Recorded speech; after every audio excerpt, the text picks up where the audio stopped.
सही बताना, क्या हर साल कोई भी किसी तिथि में ताड़का का वध करता है? जब रामलीला होती अभिनय उसमें होता रहता है, लेकिन ऐसा कोई गांव बताओ कि दशहरा के दिन रावण का पुतला न फूंका जाता हो? बोलो भाई, हर साल रावण का पुतला फूंका जाता है। इसका मतलब क्या है?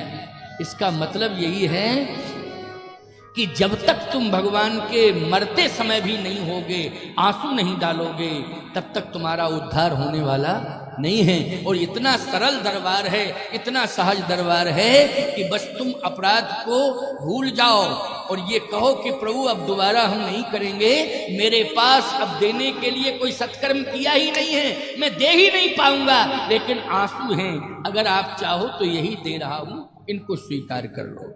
आंसुओं को भगवान उनकी कीमत जानते हैं, इसलिए रोने लगी, आंखों से आंसू गिर रहे हैं, क्योंकि भगवान ने जैसे ही बाण छोड़ा तो बस उसी समय आंसू निकल पड़े।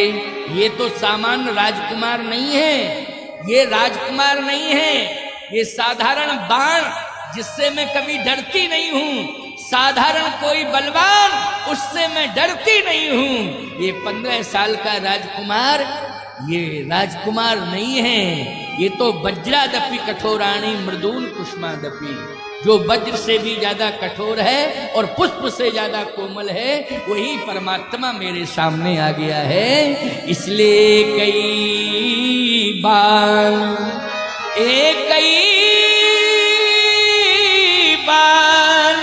प्राण हर लीना, और दीन जान तहि निज पद दीना। भगवान ने अपना धाम दे दिया, जाओ मेरे धाम में तुम रहोगे। अब जैसे ही आगे बढ़े तो यज्ञ की रक्षा हुई। यज्ञ की रक्षा भगवान ने की है। भगवान स्वयं जो है धनुष बाण लेकर के यज्ञ की रक्षा के लिए तैयार हैं। मारीच सुबाहु इन दोनों ने आक्रमण किया। भगवान यज्ञ की रक्षा कर रहे थे, अब मारीच सुबाहु अभी तक तो सफल होते रहे, लेकिन अब भगवान स्वयं रक्षक है तो कहाँ मारीच सुबाहु सफल हो पाएंगे। मारीच सुबाहु जैसे ही आते हैं तो भगवान ने बिना फर का बाण मारीच को दिया है, वो लंका में पहुंच गया, समुद्र के उस पार लंका पहुंच गया बिना फर के बाण। अच्छा, सुबाहु को अग्निबाण से जला दिया। इसमें भाव यह है कि मारीच को मारा क्यों नहीं, इसको ऐसा बाण बिना फटका दिया कि वो लंका पहुंच गया। इसकी मां के ऐसा बाण दिया था कि वो बैकुंठ पहुंच गई। और उसके बेटे मारीच को, भाई उसकी मां ताड़का है ना, मारीच की मां कौन है? सुबाहु की मां, मारीच सुबाहु की मां ताड़का। इसको ऐसा बाण दिया मारीच की मां ताड़का को कि वो कहां पहुंच गई, दीन जानते निज पर दीना।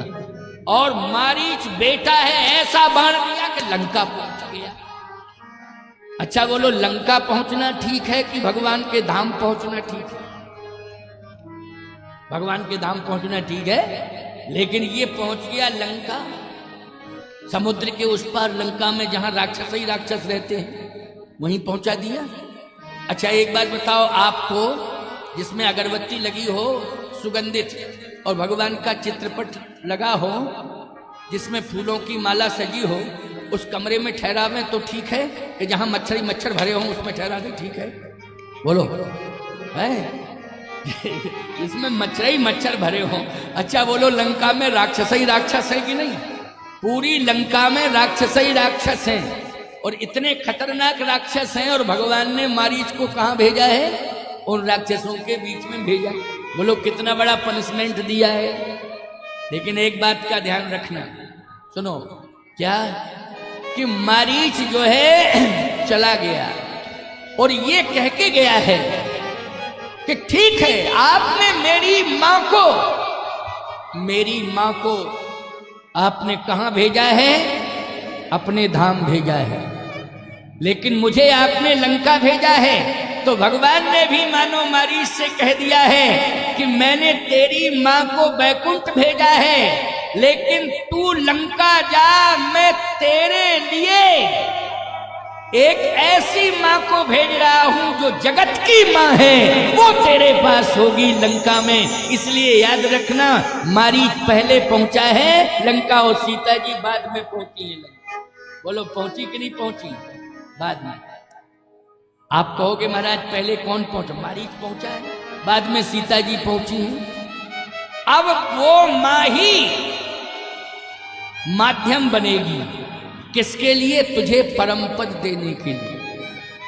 वो मां ही माध्यम बनेगी तुझे परम पद देने के लिए।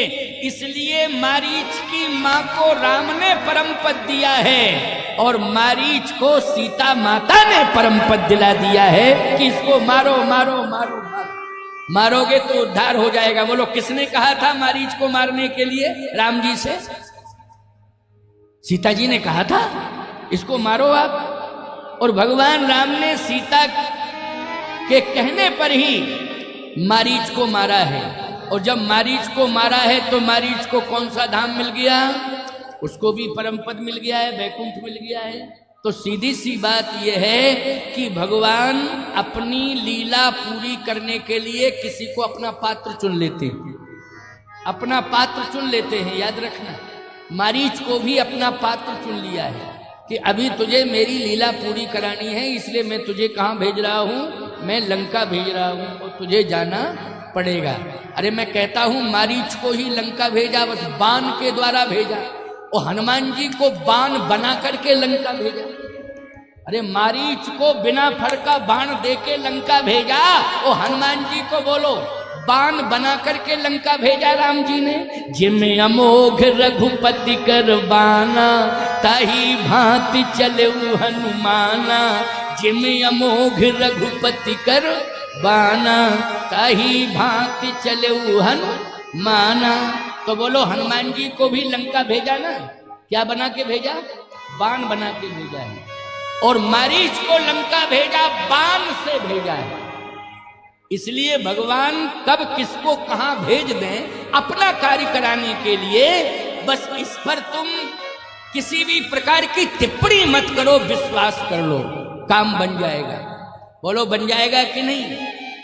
और सही बात बतावे, मारीच को माध्यम बनाया कि तुम सीता को लंका भेजो, और हनुमान जी को माध्यम बनाया तुम सीता का पता लगाओ। बोलो भाई क्या बात है? बोलो है अद्भुत बात है कि नहीं? मारीच से कहा कि तुम सीता को अभिनय करके ऐसा अभिनय करना कि सीता को तुम लंका भेज दो, और हनुमान जी से कहा कि तुम लंका में जा करके सीता का पता लगाओ। हैं? तो एक के अभिनय से सीता चुराई गई, और मारीच के अभिनय से सीता चुराई गई, और हनुमान जी के अभिनय से सीता का पता लगाया गया। सीता का पता लगाया गया, सीता को मारीच के द्वारा चुराया गया, और हनुमान जी के द्वारा सीता का पता लगाया। तो भगवान एहसास करेगा और तुम्हारी हर समस्या का समाधान करेगा। इसलिए भगवान के सामने रो, दुनिया के सामने रोने की आवश्यकता नहीं है। इसलिए कई बार प्राण हर लीना, और दीन जान तही निज पद दीना। अब मारी सुबाहु आया, सुन मारी चिन साचर को ही, और ले सहाय धावा मुनि द्रोही। बिन फरमान राम तही मारा, और सत जो जनगा सागर पारा। पावक सर सुबाहु पुनि मारा, अनुजिन साचर कटक संहारा। भगवान ने कहा विश्वामित्र जी से अब झंझट समाप्त हो गया, मारीच का पता नहीं कहाँ चला गया, और सुबाहु का तो अंत ही हो गया। अब आप निश्चिंत हो। विश्वामित्र जी ने कहा हाँ राम ठीक है, लेकिन तो लेकिन क्यों लगाई? लेकिन क्यों? लेकिन इसलिए कि तुम राक्षसों के संहार के लिए ही नहीं आए हो, भक्तों के उद्धार के लिए भी आए। अभी तो राक्षसों का संहार किया है, लेकिन अब भक्त का उद्धार करो। एक भक्त से बहुत बड़ी गलती हो गई है, उसका उद्धार करो। देखो भक्तों की चिंता भी महात्माओं को है, भगवान को याद नहीं रहती है, साधु याद दिलाते हैं भक्तों को। कौन याद दिलाते हैं? साधु महात्मा याद दिलाते हैं भगवान को। भक्तों की याद नहीं रहती है, लेकिन संत याद दिलाते हैं। इसलिए डायरेक्ट भगवान से जुड़ने की कोशिश नहीं करना चाहिए, संतों से जुड़ो। इसलिए संत ही तुम्हारा कार्य करा देंगे। डायरेक्ट जुड़ने की कोशिश करोगे तो बहुत लंबी प्रक्रिया है और कहो सफल ना हो पाओ। बहुत ही ज्यादा लंबी प्रक्रिया भी है और कहो सफल ना हो पाओ। वैसे ज्यादातर लोग सफल ही नहीं हो पाते, लेकिन साधु संतों से जुड़ जाते हैं तो तुरंत सफल हो जाते हैं भगवान की प्राप्ति के लिए। अच्छा बोलो भाई, ये भगवत प्राप्ति के लिए मार्ग खुल गया कि नहीं खुल गया? लेकिन एक संत की देन है। बाल योगी महंत रामप्रिय दास जी महाराज ने स्वयं मुझसे प्रार्थना की थी कि महाराज जी सेहुद हनुमान मंदिर दरबार में आपकी राम कथा होनी चाहिए, ये मेरा निवेदन है। स्वयं कहा था जब मैं विष्णु धाम में उमेश के यहाँ आया था कथा कहने के लिए, उमेश गुप्ता के यहाँ आवास पर, आवास नहीं विष्णु धाम में, वहाँ बहुत बढ़िया विष्णु धाम बना हुआ है, तो वहीं प्रार्थना की थी। ये गिरीश तिवारी बैठे हुए हैं, इन्होंने चित्रकूट धाम में स्वयं इस बात का निवेदन किया था कि महाराज जी मैं आपकी शरणागति प्राप्त करना चाहता हूं। मैंने एक दो बार इनको ऐसे आश्वासन दिया, हाँ ठीक है ऐसा करना, वहां मिलना, यहाँ मिलना, यहाँ आना, लेकिन कामतानाथ जी की कृपा ऐसी हुई कि इनकी प्रार्थना को स्वीकार कर लिया। और कामतानाथ भगवान की कृपा से इन्होंने मेरा शिष्यत्व स्वीकार कर लिया, इन्होंने दीक्षा ले ली और शरणागति स्वीकार कर ली। कुछ भक्त कह रहे थे, हमारे साथ में जो शास्त्री रहते हैं ना, अनूप शास्त्री, वो कह रहे थे महाराज जी कुछ भक्त कह रहे हैं दीक्षा के लिए। तो देखो भाई, दीक्षा का तो ये है कि पहली बात तो ये है कि आप लोग पूर्ण रूप से भगवान को हृदय से स्वीकार करो। ये मानो कि नहीं भगवान के हम हैं, भगवान हमारे हैं। ये भाव जब आ जाए आपके मन में तो फिर भगवान कैसे प्राप्त होगा, वो मंत्र हम आपको देंगे। लेकिन पहले आपके मन में ये भाव आना चाहिए कि हमें भगवान मिले, हम भगवान के हैं। अब ये मत सोचो कि भगवान हमें स्वीकार कर रहे हैं कि नहीं, हम भगवान के हैं। बस ये भाव मान लो कि हम भगवान के हैं।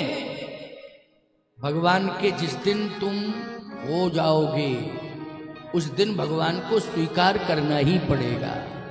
और स्वीकार करने के लिए जिसके बंधन में भगवान बन जाता है वो होता है गुरु मंत्र।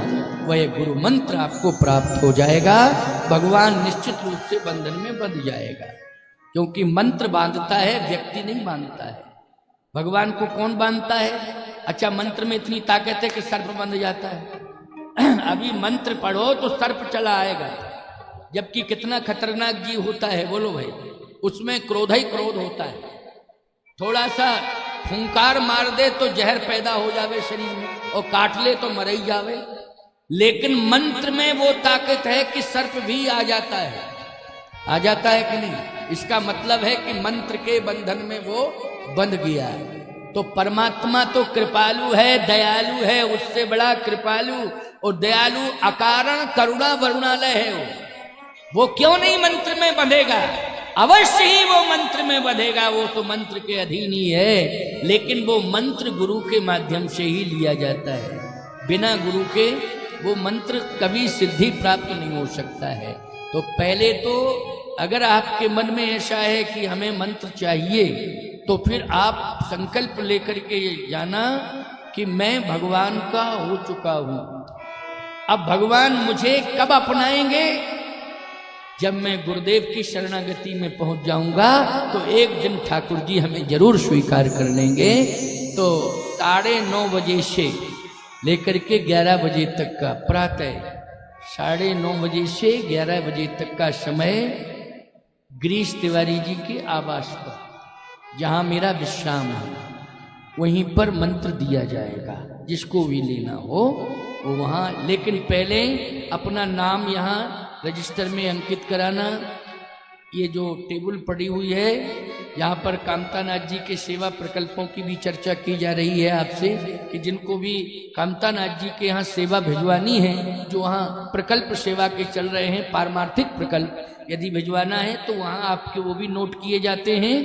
और आश्रम में जो इतना बड़ा महामहोत्सव चल रहा है सेवद हनुमान जी के यहाँ भी आप मुक्त हस्त से सहयोग करते रहें, भंडारे में भी सहयोग करें और भंडारे के अलावा जो अन्य व्यवस्थाएं हैं उन व्यवस्थाओं में भी आप अपना सहयोग प्रदान करें, क्योंकि ये कार्यक्रम आप सबका है। ये मत मानना कि मंदिर का ही है।